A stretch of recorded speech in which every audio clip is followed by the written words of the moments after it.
Sure. Yeah. With the lens? Yeah. You're not going to pay him? I will, but not right Okay. now. Not until he's coming. Okay. Peter, which direction should I move my feet? To my right? To your right. Is that better? Cool. Yeah. Again, it's in the shot. Okay. Yeah, just let me know. Just trying to figure it out. How about down here? Yeah. I mean, that's fine. That's fine. Okay.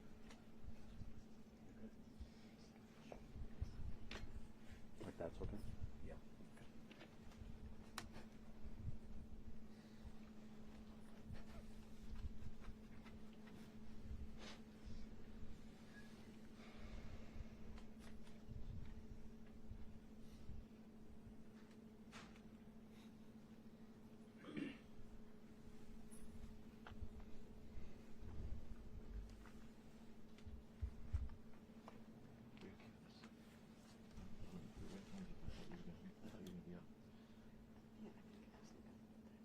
Oh, yeah.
Can you be 6'2"?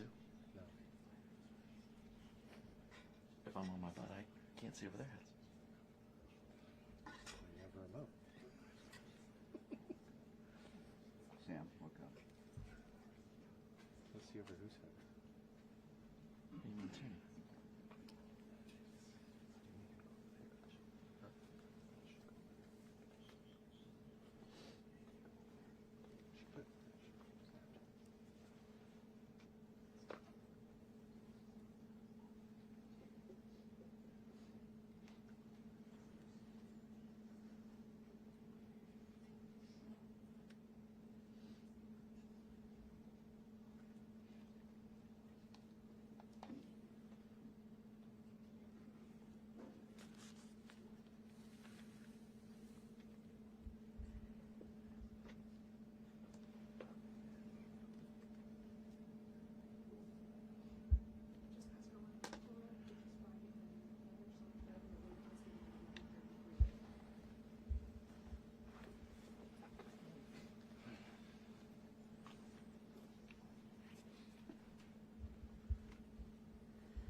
Here we go. Here it comes. Hello, everybody. Mr. President? Come on, Okay, thank you very much. This is big stuff. We appreciate you being here.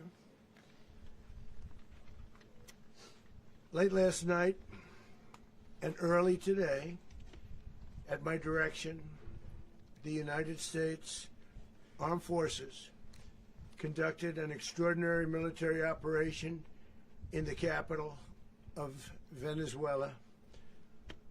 Overwhelming American military power, air, land, and sea, was used to launch a spectacular assault. And it was an assault like people have not seen since World War II. It was a force against a heavily fortified military fortress in the heart of Caracas to bring outlaw dictator Nicolas Maduro to justice.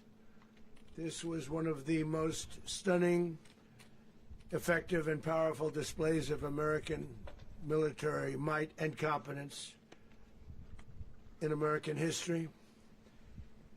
And if you think about it, we've done some other good ones, like the attack on Soleimani,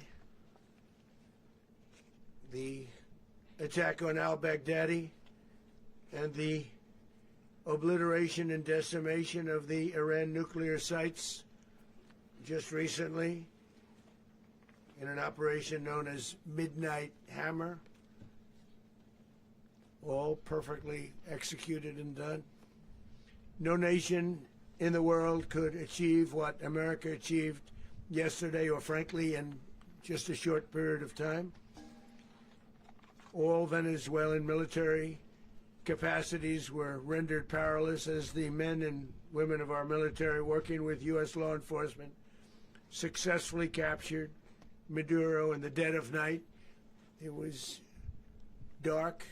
The lights of Caracas were largely turned off due to a certain expertise that we have. It was dark and it was deadly. But captured along with his wife, Celia Flores, both of whom now face American justice. Maduro and Flores have been indicted in the Southern District of New York, it's Jay Clayton, for their campaign of deadly narco-terrorism against the United States and its citizens. I want to thank the men and women of our military who achieved such an extraordinary success overnight with breathtaking speed, power, precision, and competence. You rarely see anything like it. You've seen some raids in this country that didn't go so well. They were an embarrassment. If you look back to Afghanistan, or if you look back to the Jimmy Carter days, they were different days. We're a respected country again, maybe like never before. These highly trained warriors, operating in collaboration with U.S. law enforcement, caught them in a very ready position. They were waiting for us. They knew we had many ships out in the sea, just sort of waiting. They knew we were coming. So they were in a ready, what's called a ready position. But they were completely overwhelmed and very quickly incapacitated. If you would have seen what I saw last night, you would have been very impressed. I'm not sure that you'll ever get to see it, but it was an incredible thing to see. Not a single American service member was killed, and not a single piece of American equipment was lost. We had many helicopters, many planes, many people involved in that fight. But think of that, not one piece of military equipment was lost, not one service member was, more importantly, killed. The United States military is the strongest and most fearsome military on the planet by far, with capabilities and skills our enemies can scarcely begin to imagine. We have the best equipment anywhere in the world. There's no equipment like what we have, and you see that even if you just look at the boats. You know, we've knocked out 97% of the drugs coming in by sea. 90%. Each boat kills 25, on average, 25,000 people. We knocked out 97%. And those drugs mostly come from a place called Venezuela. We're going to run the country until such time as we can do a safe, proper, and judicious transition. So we don't want to be involved with having somebody else get in, and we have the same situation that we had for the last long period of years. So we are going to run the country until such time as we can do a safe, proper, and judicious transition. And it has to be judicious because that's what we're all about. We want peace, liberty, and justice for the great people of Venezuela, and that includes many from Venezuela that are now living in the United States and want to go back to their country. It's their homeland. We can't take a chance that somebody else takes over Venezuela that doesn't have the good of the Venezuelan people in mind. We've had decades of that. We're not going to let that happen. We're there now, and what people don't understand, but they understand as I say this, we're there now, but we're going to stay until such time as the proper transition can take place. So we're going to stay until such time as we're going to run it, essentially, until such time as a proper transition can take place. As everyone knows, the oil business in Venezuela has been a bust, a total bust, for a long period of time.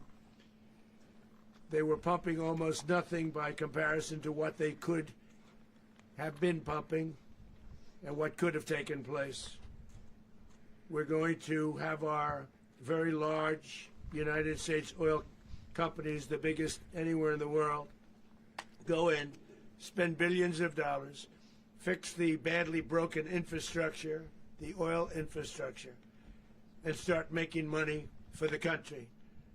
And we are ready to stage a second and much larger attack if we need to do so. So we were prepared to do a second wave if we needed to do so. We actually assumed that a second wave would be necessary, but now it's probably not.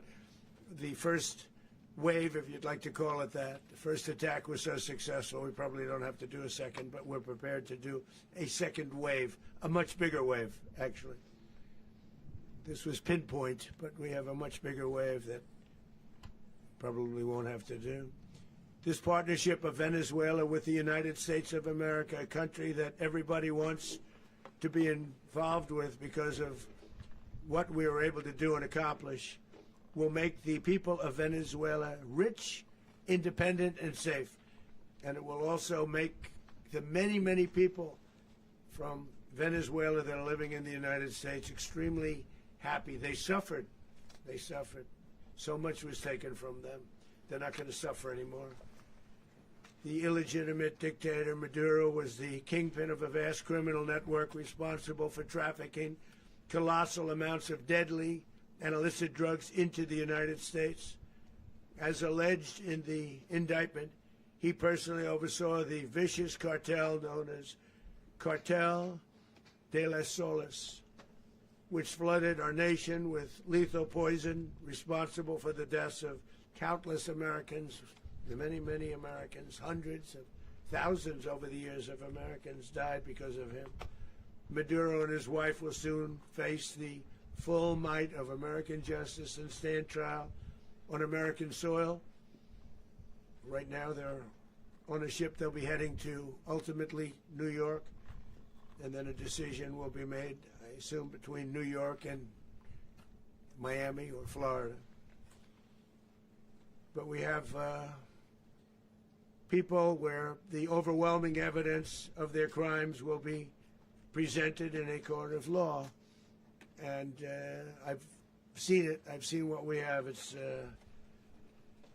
both horrible and breathtaking that something like this could have been allowed to take place. For many years after his term as president of Venezuela expired, Maduro remained in power and waged a ceaseless campaign of violence, terror, and subversion against the United States of America, threatening not only our people, but the stability of the entire region. And you all saw it. In addition to trafficking gigantic amounts of illegal drugs that inflicted untold suffering and human destruction all over the country, all over in particular the United States, Maduro sent savage and murderous gangs, including the bloodthirsty prison gang Tren de Aragua, to terrorize American communities nationwide. And he did indeed. They were in Colorado. They took over apartment complexes. They cut the fingers off people if they called police. They were brutal, but they're not so brutal now. And I just have to congratulate our military, Pete and everybody, and our National Guard, because the job that they've done, whether it's in Washington, D.C., where we have a totally safe city, where it was one of the most unsafe cities anywhere in the world, frankly, and now we have no crime in Washington, D.C. We haven't had a killing. We had the terrorist attack a few weeks ago. A little bit of a different kind of a threat, but we haven't had a killing in a long period of time, 6-7 months. We used to have two, on average, 2 a week in Washington, our capital. We don't have that anymore. The restaurants are opening. Everyone's happy. They're going, they're walking their daughters, they're walking their children, their wives, they walk to restaurants. Restaurants are opening all over Washington, D.C. So I want to thank the National Guard, I want to thank our military, and I want to thank law enforcement. Been amazing. And they should do it with more cities. We're doing it, as you know, and we're doing it in Memphis, Tennessee right now, and crime is down. We've just sort of started a few weeks ago, but crime is down now 77%.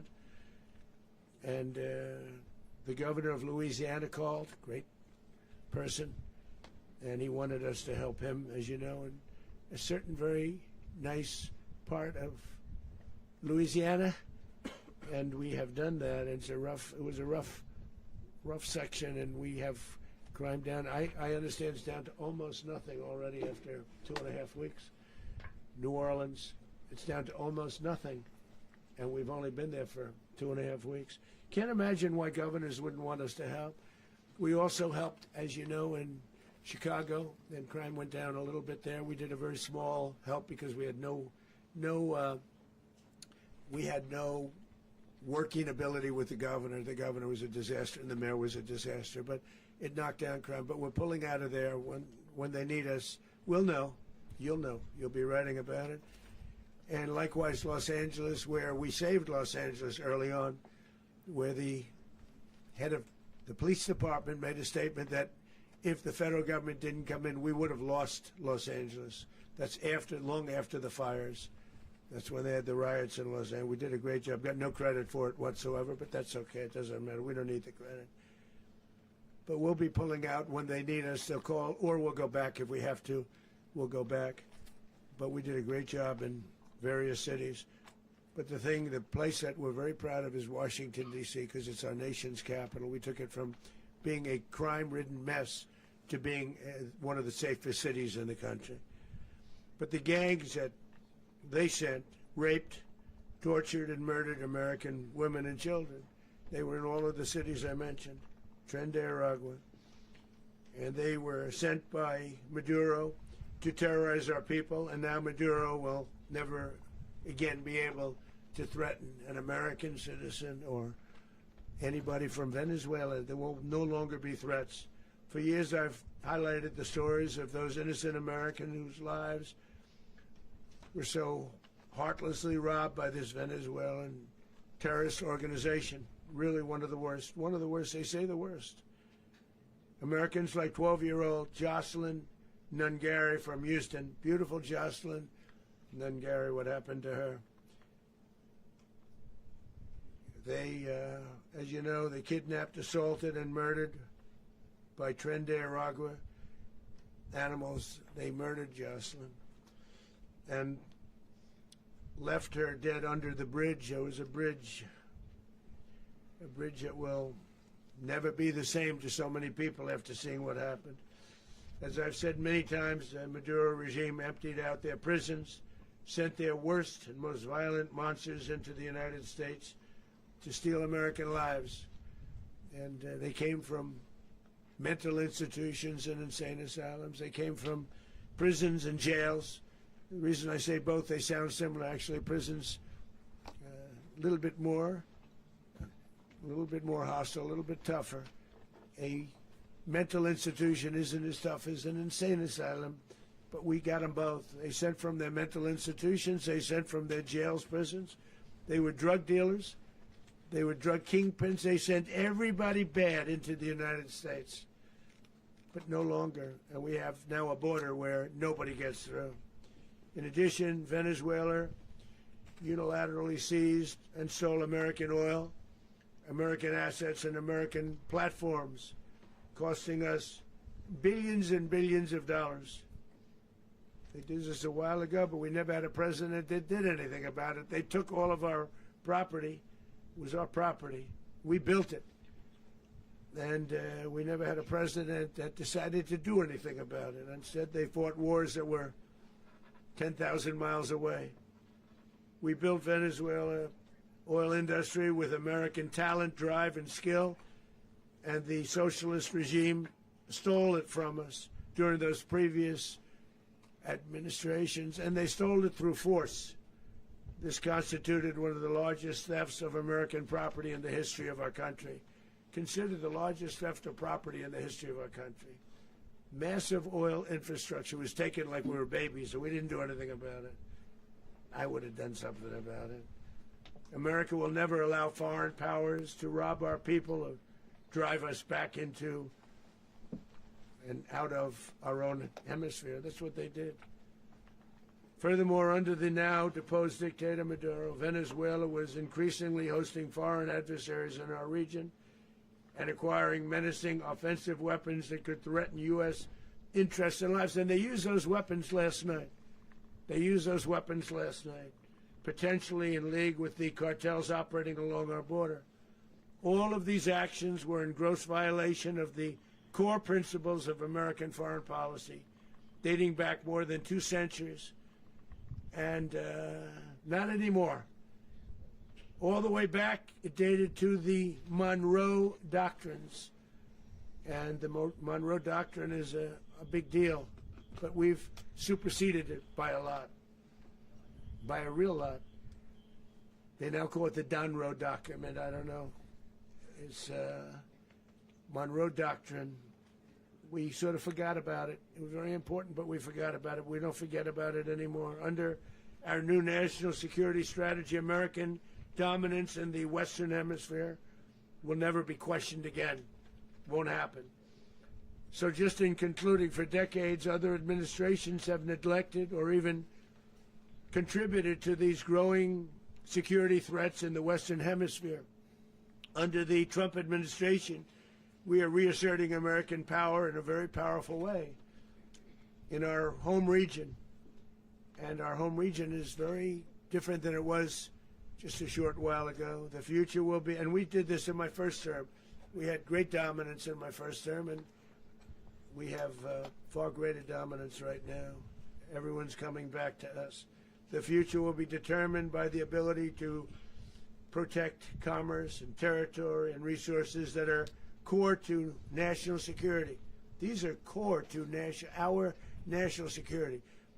Just like tariffs are, they've made our country rich, and they've made our national security stronger than ever before. But these are the iron laws that have always determined global power. And we're going to keep it that way. We will secure our borders. We will stop the terrorists. We will crash the cartels, and we will defend our citizens against all threats, foreign and domestic. Other presidents may have lacked the courage or whatever to defend America, but I will never allow terrorists and criminals to operate with impunity against the United States. This extremely successful operation should serve as warning to anyone who would threaten American sovereignty or endanger American lives.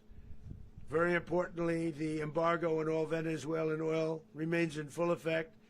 The American Armada remains poised in position, and the United States retains all military options until United States demands have been fully met and fully satisfied.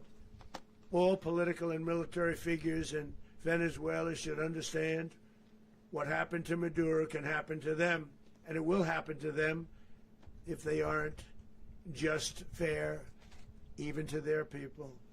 The dictator and terrorist, Maduro, is finally gone in Venezuela. People are free. They're free again. It's been a long time for them, but they're free. America is a safer nation. This morning, it's a prouder nation this morning because it didn't allow this horrible person and this country that was doing very bad things to us. It didn't allow it to happen. And the Western Hemisphere is right now a much safer place to be. So I want to thank everybody for being here. I want to thank General Raisin Kane. He's a fantastic man. I've worked with a lot of generals. I worked with some I didn't like. I worked with some I didn't respect. I worked with some that just weren't good. But this guy is fantastic. I watched last night one of the most precise attacks on sovereignty. I mean, it was an attack for justice. And I'm very proud of him, and I'm very proud of our Secretary of War, Pete Hegseth, who I'm going to ask to say a few words. Thank you very much. Mr. President, can you explain how the U.S. will run Venezuela? Well, thank you, Mr. President. Finally, a commander-in-chief the world respects and the American people deserve. And as the President said, words can barely capture the bravery and the power and the precision of this historic operation. A massive joint military and law enforcement raid flawlessly executed by the greatest Americans our country has to offer. American warriors are second to none, the best in the world and the best of our country. What all of us witnessed last night was sheer guts and grit, gallantry and glory of the American warrior. I'm simply humbled by such men, and I tip my hat to our chairman, Dan Raisin Kane, and all those Americans who stood watch last night. Our warriors are the elite of America, and again, President Trump has your back. No other country on planet Earth, and it's not even close, could pull this kind of operation off. And no other president has ever shown this kind of leadership, courage, and resolve. The most powerful combination the world has ever seen. As the President said, our adversaries remain on notice. America can project our will anywhere, anytime. The coordination, the stealth, the lethality, the precision, the very long arm of American justice, all on full display in the middle of the night. Nicolas Maduro had his chance, just like Iran had their chance, until they didn't and until he didn't. He effed around, and he found out. President Trump is deadly serious about stopping the flow of gangs and violence to our country. Deadly serious about stopping the flow of drugs and poison to our people. Deadly serious about getting back the oil that was stolen from us. And deadly serious about reestablishing American deterrence and dominance in the Western Hemisphere. This is about the safety, security, freedom, and prosperity of the American people. This is America first. This is peace through strength. And the United States War Department is proud to help deliver it. Welcome to 2026, and under President Trump, America is back. I'd like to welcome now our chairman, Chairman Raisin Kane, to give a few more details about the operation. Mr. Chairman. Thank you, Mr. Secretary. Thank you, Mr. President, and good morning. Last night, on the order of the President of the United States and in support of a request from the Department of Justice, as the President said, the United States military conducted an apprehension mission in Caracas, Venezuela, to bring to justice two indicted persons, Nicolas and Cecilia Maduro. This operation, known as Operation Absolute Resolve, was discreet, precise, and conducted during the darkest hours of January 2nd and was the culmination of months of planning and rehearsal, an operation that, frankly, only the United States military could undertake. What I'd like to do this morning is talk to you through some of the preparation and the details without compromising any of our tactics, techniques, and procedures. There is always a chance that we'll be tasked to do this type of mission again. Our interagency work began months ago and built on decades of experience of integrating complex air, ground, space, and maritime operations.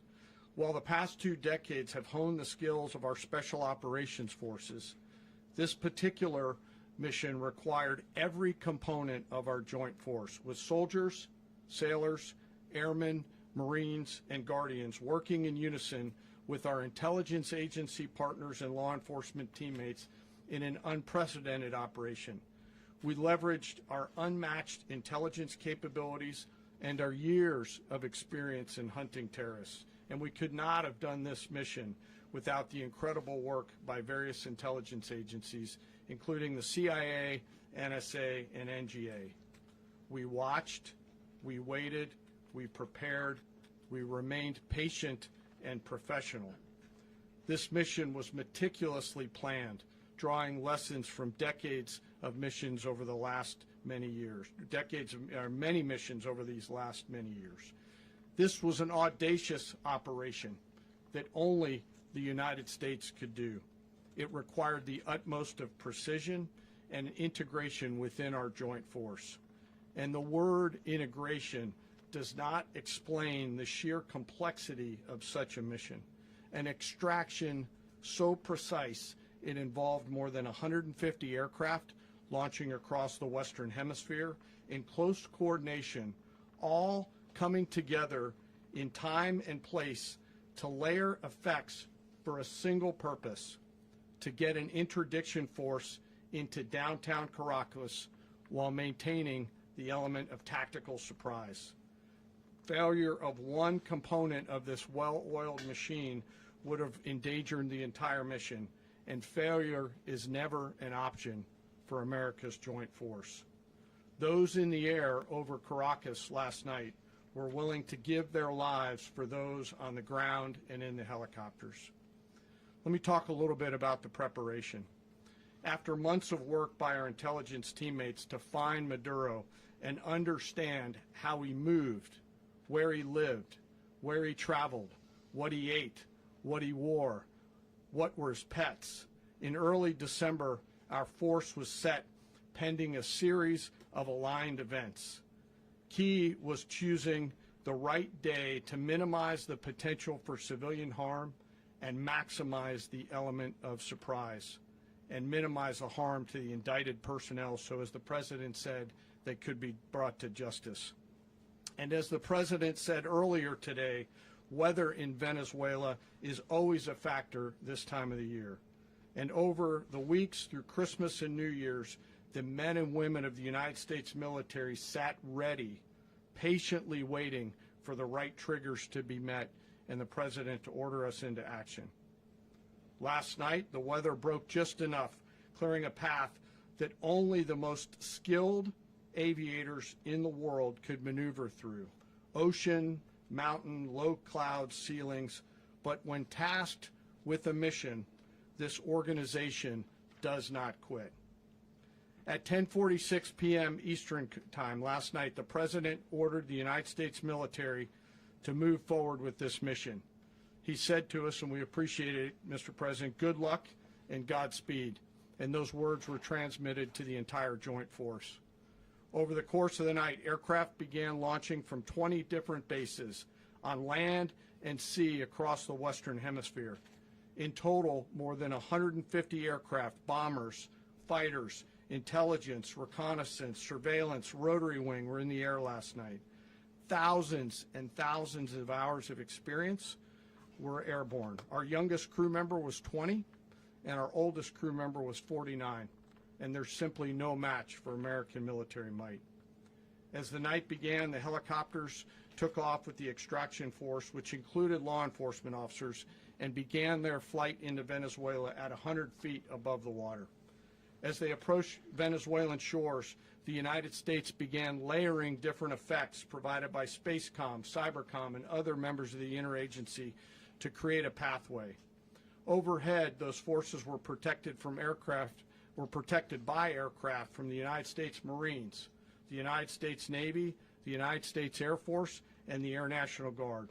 The force included F-22s, F-35s, F-18s, EA-18s, E-2s, B-1 bombers, and other support aircraft, as well as numerous remotely piloted drones.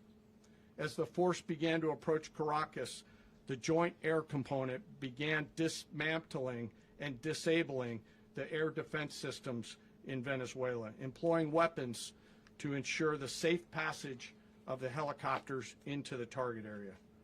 The goal of our air component is, was, and always will be to protect the helicopters and the ground force and get them to the target and get them home. As the force crossed the last point of high terrain where they'd been hiding in the clutter, we assessed that we had maintained totally the element of surprise.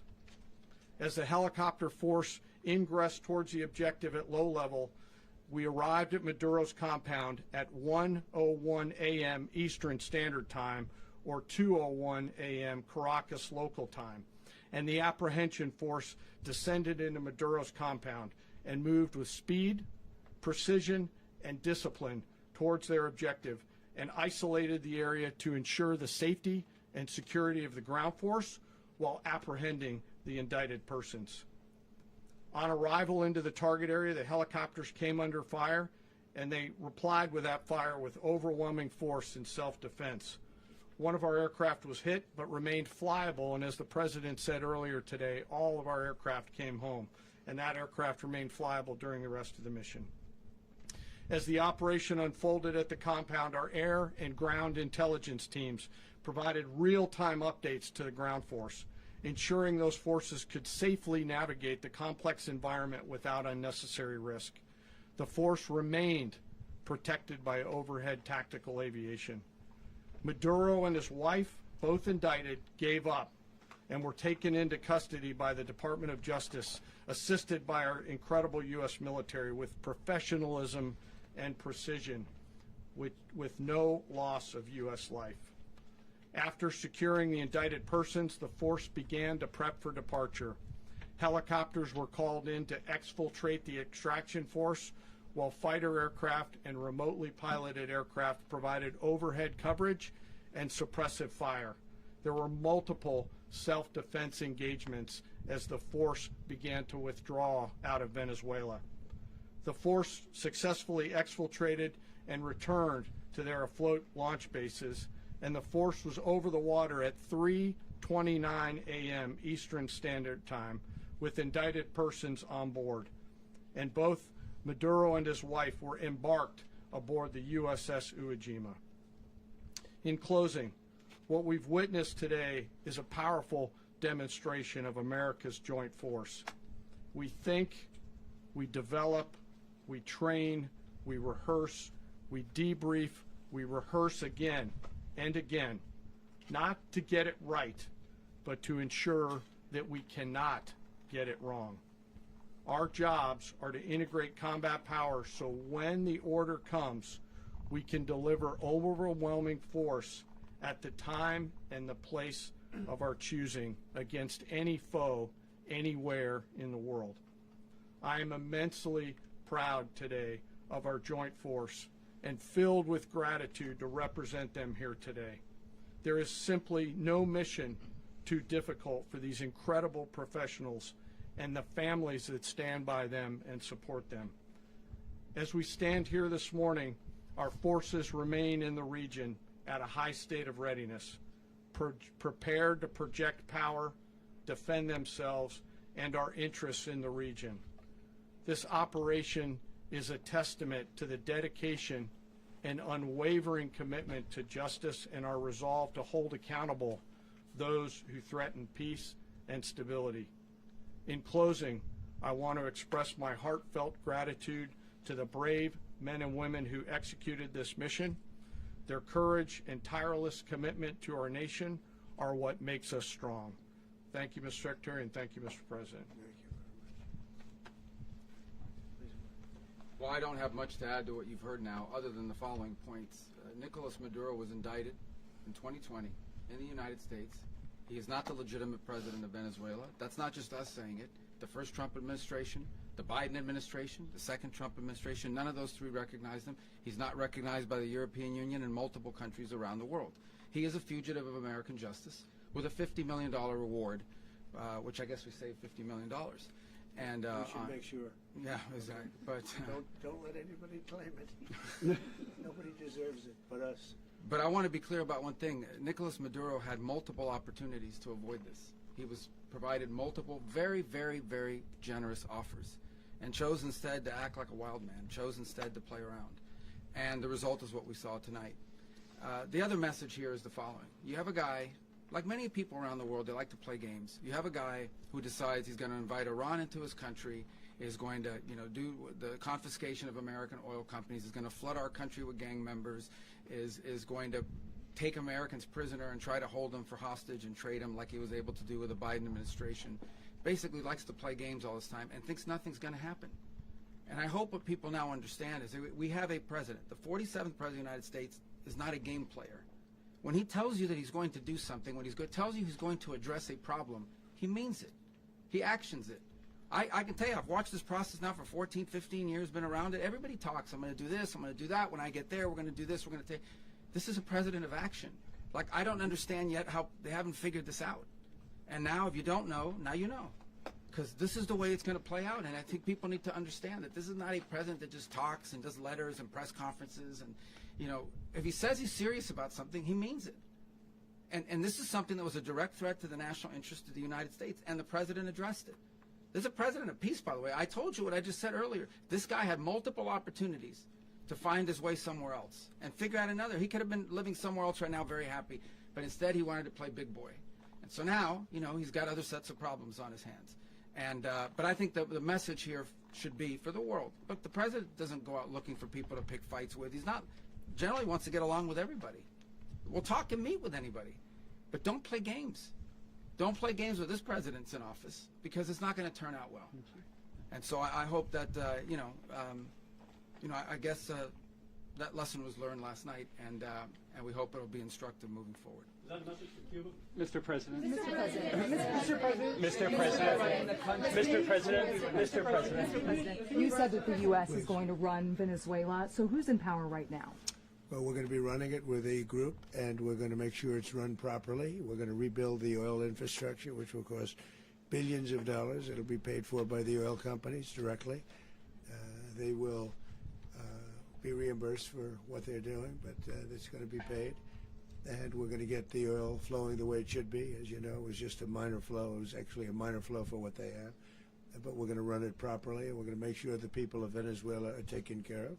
We're going to make sure the people that were forced out of Venezuela by this thug are also taken care of. Mr. President. Mr. President. Mr. President. Mr. President, does the U.S. running the country mean that U.S. troops will be on the ground? How will that work?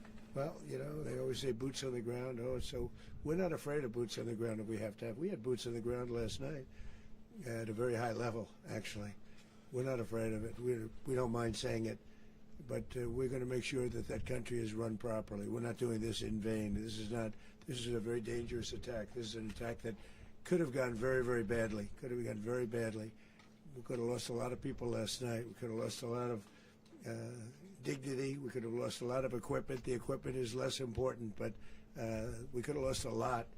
And we're going to make sure that this is proper. We're there now. We're ready to go again if we have to. We're going to run the country right. It's going to be run very judiciously, very fairly.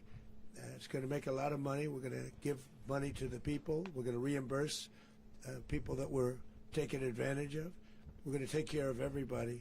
It's very important. We couldn't let them get away with it. They stole our oil. We built that whole industry there, and they just took it over like we were nothing. And we had a president that decided not to do anything about it. So we did something about it. We're late, but we did something about it. Yeah, please. Mr. President, can you explain the exact mechanism by which you're going to run the country? Are you going to designate a U.S. official to coordinate? It's Can all you just being unpack that? being done right now. We're designating people. We're talking to Who people. We're specifically? designating various people, and we're going to let you know who those people are. Mr. President. What's the group you mentioned that would run Venezuela? Well, it's largely going to be, for a period of time, the people that are standing right behind me. We're going to be running it. We're going to be bringing it back. It's a dead, I talk about a dead country. A year and a half ago, we were a dead country. Now we're the hottest country anywhere in the world. We're a country doing better than any country anywhere in the world. And it required leadership. Venezuela has a lot of bad people in there, a lot of bad people that shouldn't be leading. We're not going to take a chance that one of those people take over for Maduro. So you can look at, and others, we have fantastic people, including people in the military. So we're going to have a group of people running it until such time as it can be put back on track, make a lot of money for the people, and give people a great way of life, and also reimbursement for people in our country that were forced out of Venezuela. Mr. President, Rubio would be. you said earlier today that you weren't going to back Machado to come back and be the opposition leader in your Fox and Friends interview. And then you also mentioned the vice president of Venezuela. Are you going to work with the vice president of Venezuela, or how do you foresee the relationship Well, going? I understand she was just sworn in, but she was, as you know, picked by Maduro. So Marco's working on that directly. He just had a conversation with her, and she's essentially willing to do what we think is necessary to make Venezuela great again. Very simple. Mr. President, Colombian President Gustavo Petro, a couple weeks ago, he said he's got to watch his ass. And today, he said he's not concerned about anything happening to him in the aftermath of this operation. So, just what your message is Well, about he that. has cocaine mills. He has factories where he makes cocaine.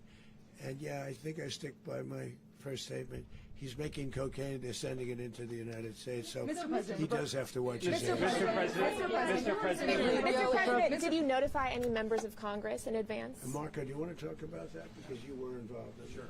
We call members of Congress immediately after. This was not the kind of mission that you can do congressional notification on. It was a trigger-based mission in which conditions had to be met night after night. We watched and monitored that for a number of days. So it's just simply not the kind of mission you can call people and say, hey, we may do this at some point in the next 15 days.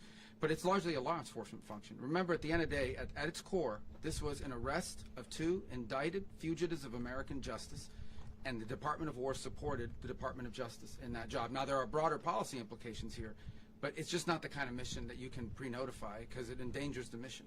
Mr. President, If I could add one thing to that, Congress has a tendency to leak. This would not be good. If they leaked, General, I think it would have been maybe a very different result. But I have to say, they knew we were coming at some point, We had a lot of ships out there. They sort of knew we were coming. But Congress will leak, and we don't want leakage. Mr. President, you were one of the only people to watch this all play out live. What was Maduro doing when the U.S. forces entered what I assume would be his home? And also, was there any point where the U.S. was considering if Maduro pushed back or resisted killing Maduro? It could have happened. It could have happened. He was trying to get into a safe place. You know what a safe place is, all steel. And he wasn't able to make it to the door because our guys were so fast. They went through the opposition so fast. And there was a lot of opposition. People were wondering, do we get them by surprise? Sort of surprised, but they were waiting for something. It was a lot of opposition. There was a lot of gunfire. You saw some of it today. But he was trying to get to a safe place, which wasn't safe because we would have had the door blown up in about 47 seconds, they say on average, regardless of how thick the steel was. It was a very thick door. It was a very heavy door, but he was unable to get to that door. He made it to the door. He was unable to close it. So where is Maduro going to be? Go ahead, finish. Where is Maduro going to be in the time being right now? Do you know his exact Well, whereabouts? eventually, ultimately, in the near future, he's going to be brought to New York. And where is he going to be held? Where is he going to be held in New York? Do you know? That's going to be up to the officials that do these things. Mr. President, the U.S. has something of a mixed track record of ousting dictators without necessarily a plan for what comes afterwards. Not with Did me, that weigh on your decision Well, that's making? when we had different presidents, but with me, that's not true. With me, we've had a perfect track record of winning. We win a lot, and we win. If you look at Soleimani, you look at al-Baghdadi, you look at the Midnight Hammer. Midnight Hammer was incredible. Right now, you wouldn't have peace in the Middle East. We have essentially peace in the Middle East because of that. If we weren't successful with Midnight Hammer, you wouldn't have peace in the Middle East. So With me, you've had a lot of victory. You've had only victories. You've had no losses. Yeah. Mr. President, can you? How long do you expect the U.S. to run Venezuela, and how soon do you want the Venezuelan people to hold elections? So I'd like to do it quickly, but it takes a period of time. You know, we're rebuilding. We have to rebuild their whole infrastructure. The infrastructure is rotted. It's actually very dangerous. It's blow-up territory. Oil is very dangerous. It's a very dangerous thing to take out of the ground. It can kill a lot of people. It has killed a lot of people doing just that. The infrastructure is old. It's rotted. Much of it is stuff that we put there 25 years ago, and we're going to be replacing it. And we're going to take a lot of money out so that we can take care of the country. Are you saying that Secretary Rubio and Mr. President, China, Russia, and Iran have interests in Venezuela. How does this operation affect your relationships with them when it comes to the oil and drugs? In terms of China and Russia, Russia when we get things straightened out. But in terms of other countries that want oil, we're in the oil business. We're going to sell it to them. We're not going to say we're not going to. In other words, we'll be selling oil probably in much larger doses because they couldn't produce very much because their infrastructure was so bad. So we'll be selling large amounts of oil to other countries, many of whom are using it now, but I would say many more will come. Are you saying that, Mr. President, are you saying that? Oh. Mr. President, thank you. What is your message to the people of Venezuela today? Of course, the civilian population specifically, they have a lot of questions. What is your message to the people of Venezuela? That you're going to have peace, justice. You're going to have some of the riches that you should have had for a long period of time. It was stolen from you. But you're going to have peace and you're going to have safety. You're going to have justice. You're going to have a country. You're going to have a real country. You're going to have potentially a great country. You know, if you go back 20 years, maybe even a little longer ago, that was a great country.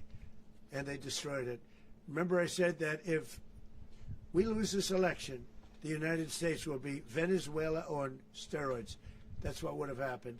Had we lost the election, the 2024 election, we suffered so badly when you look at the border from 2020.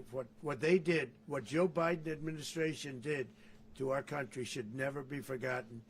But if we had to go through another year of that, we wouldn't have. We would be exactly where Venezuela was in terms of, I used to say, if they win, we're going to be Venezuela on steroids, and that's what would have happened. President, thank you. Are you saying that Secretary Hegseth and Rubio are going to be running Venezuela, and will you be sending in U.S. military troops to provide? They're going to be a team that's working with the people of Venezuela to make sure that we have Venezuela right.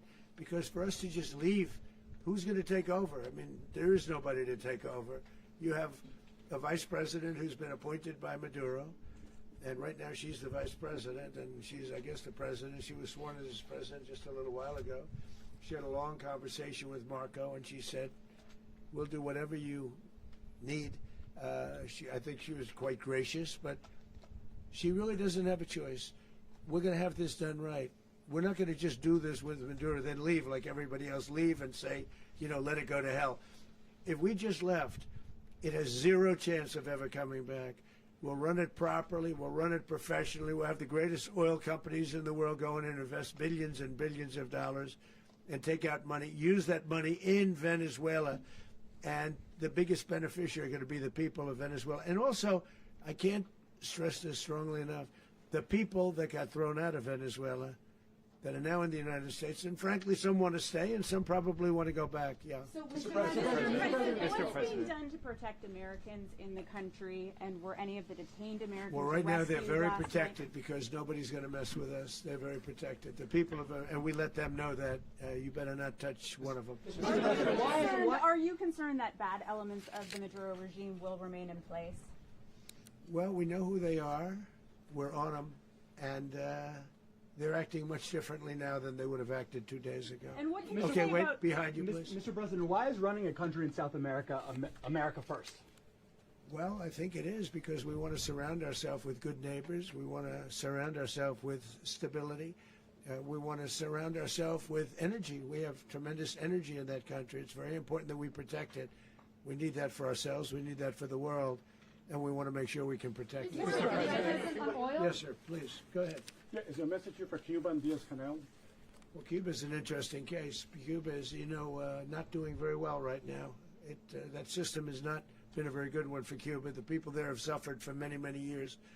And I think Cuba is going to be something we'll end up talking about, because Cuba is a failing nation right now, very badly failing nation. And we want to help the people of, it's very similar in the sense that we want to help the people in Cuba, but we want to also help the people that were forced out of Cuba and living in this country. Do you want to say something about that, Marco, please? Well, I mean, I just gave you a statement a few minutes ago about, you know, when the president speaks, you should take him seriously. So suffice it to say, you know, Cuba is a disaster. It's run by incompetent, senile men, and in some cases, not senile, but incompetent nonetheless. It has no economy. It's in total collapse. And by the way, you know, they were, you know, all the guards that helped protect Maduro, this is well known, their whole spy agency, all that were full of Cubans. I mean, they basically, it's amazing. This poor island took over Venezuela in some cases. One of the biggest problems that Venezuelans have is they have to declare independence from Cuba. They tried to basically colonize it from a security standpoint. So, yeah, look, if I lived in Havana and I was in the government, I'd be concerned, at least a little bit. Are you cutting off the oil flow to Cuba from Venezuela? Well, the president already announced a week ago that anything that's sanctioned, it's sanctioned oil, it's not going to be allowed to get there. So that's an The answer is yes. Mr. President, Is the U.S. aware of the location of opposition leader Machado, and have you been in contact with her? No, we haven't. Really, no, we haven't. How many hesitations about Machado as the next leader? On Monday. Oh, I think it would be very tough for her to be the leader. She doesn't have the support within, or the respect within the country. She's a very nice woman, but she doesn't have the respect. Mr. President, is it possible that the U.S. ends up administrating Venezuela for years? You know, well, you know, it won't cost us anything because the money coming out of the ground is very substantial, so it's not going to cost us anything. So the U.S. isn't going to dedicate we will. money to. Well, we want safety there. We want to be surrounded by countries that aren't housing all of our enemies all over the world. That's what was happening, and you don't want to have that. But we're going to be rebuilding, and we're not spending money. The oil companies are going to go in. They're going to spend money. We're going to take back the oil that, frankly, we should have taken back a long time ago. A lot of money is coming out of the ground. We're going to get reimbursed for all of that. We're going to get reimbursed for everything that we spend. So it's going to be a very important. This is a very big evening that took place last night. We have to be surrounded by safe, secure countries. And we also have to have energy, very important. We have to have energy that's real energy, not where they're getting 4% and 5% of the energy out of the ground. You take a look, it was such a disaster. So what's going to happen with Venezuela, I think, over the next period of a year is going to be a great thing. And the people of Venezuela will be the biggest beneficiaries. Mr. President, U.S. military. Mr. President, thank you. What did you last speak to Maduro about when you spoke? And is the Well, US I don't want to at get war into with the Venezuela? conversations, but I did have conversations with him, and I said, you got to surrender. And I actually thought he was pretty close to doing so, but now he wished he did, yeah. Mr. President, can you explain, you said that Maduro is responsible for drug trafficking. You recently pardoned the former president of Honduras who was convicted on many drug trafficking. Can you explain how these two situations are different? And would you ever pardon Maduro? I endorsed, as you know, the winning president, the man who won in Honduras. I endorsed the man who won in Chile. I endorsed the man who won in Argentina. And we are doing very well with that whole group. What the man that I pardoned was, if you could equate it to us, he was treated like the Biden administration treated a man named Trump. That didn't work out too well for them. This was a man who was persecuted very unfairly. He was the head of the country. He was persecuted very unfairly. And there are a number of them. And we felt that it was a very unfair situation that happened to him. He's also a party member of the man who won. So obviously the people liked what I did. And one of the reasons that was done is because of the fact that the party in power felt very strongly that that man was treated very badly. I studied it very quickly, and then I studied it in great detail. I went to a lot of the people standing behind me, and they felt that that man was persecuted and treated very badly. That's why I gave him a pardon. Mr. President, you referenced boots on the ground earlier. Can you just sort of button this up? Do you envision the U.S. military having a presence in Venezuela as the U.S. runs that country? Well, no, we're going to have a presence in Venezuela as it pertains to oil, because we have to have, we're sending our expertise in. So you may need something, not very much. But no, we're going to be taking out a tremendous amount of wealth out of the ground.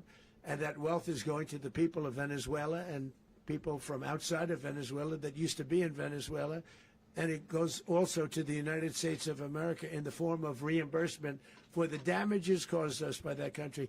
So I want to thank you all very much. Thank you. Do you have one? Yes, please. You were so nice before. I'm going to give you the final question. Go Thank ahead. you, Mr. Unless it's a bad question, in which case I'll go one more. It's about who? It's about Putin, if you want. About Putin. Well, Okay. that's always nice. You had a to talk phone. about Putin. You had a phone call with him Yeah. on Monday. Did he talk at all about Maduro? Did y'all talk about this? No, we didn't. And We then- never spoke about Maduro. Are you mad at him right now? I mean, there's this I'm not intelligence. thrilled with Putin. I'm not thrilled with Putin. He's killing too many people. There was that I intelligence. thought that would be so. I settled 8 1/4 war. You know what the 1/4 was? Thailand and Cambodia. I did it again. They broke out, and I did it in about 5 hours, and I settled it. I'm giving myself 1/4, so I'm up to now 8 1/4. In other words, I settled the war, but then they broke out. They had a pretty bad breakout over the last 4 days. I got them to go back to peace. So I only give 1/4. I thought the easiest one would be, one of the easier ones would be Russia, Ukraine. It's not. And they both have done some pretty bad things. And look, that's Biden's war. That's not my war. But I want to stop the lives. Did you see where last month, 30,000, it was 27,000 the month before. 30,000, mostly soldiers, were killed this last month. 30,000. I want to stop that. You know, I got NATO to pay 5% instead of the 2% that they weren't paying. They weren't paying 2, now they pay 5. And we send them a lot of munitions, we send them a lot of things, missiles and various other things, a lot. And they pay. The United States is not losing money. We're probably making money on that. It's the last thing I care about. I just want to stop all those people. We're losing 25, 30,000 human beings. They come from 2 places that are very far away. But if I can stop, because it's something I've been pretty good at doing, deals, I guess. It's all a deal. Life is a big deal.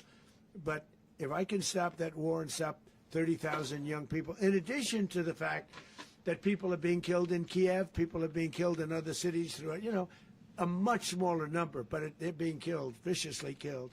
So I'm not happy about it. I thought that would be something that would get solved. We have Mr. Witkoff here. I think that we're making progress, but that's a war that should have never happened. If I were president, it would have never happened. Putin says it. Everybody says it. If I were president, that would have never happened. But I inherited that war. That was Joe Biden, Zelensky, and Putin. I came into the situation, and it's a mess. And I will say this. I watched an operation last night that was so precise, that was so brilliant. I mean, it was incredible. If we had our people, like this general and our people involved, that war would not have gone on very long, that I can tell you. You told me That war, to use an old term, that war has become a bloodbath, and we want it to get stopped. Thank you very much. Are you concerned a rogue Venezuelan general can take over the country? Can you talk about your conversation with the vice president?